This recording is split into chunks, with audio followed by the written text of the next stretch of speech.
Wakil Presiden ke-10 dan ke-12 Republik Indonesia, Yusuf Kala, setuju wacana hak angket mengusut dugaan kecurangan pemilu.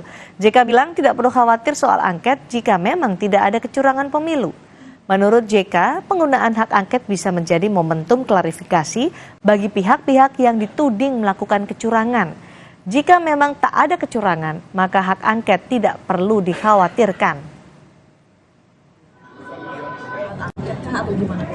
Saya kira dua-duanya baik, karena sekarang banyak isu bahwa ini ada masalah. Jadi kalau ada angket, kalau memang tidak ada soal kan bagus, sehingga menghilangkan kecurigaan. Jadi tak usah khawatir. Bagi yang menuntut kalau hasilnya bagaimana, itu kan juga baik.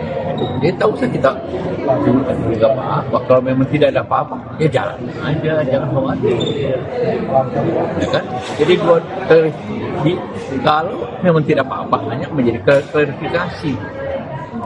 Terkecuali kalau memang ada apa-apa, ya orang takut biasanya. Itu aja. Program ini Pak,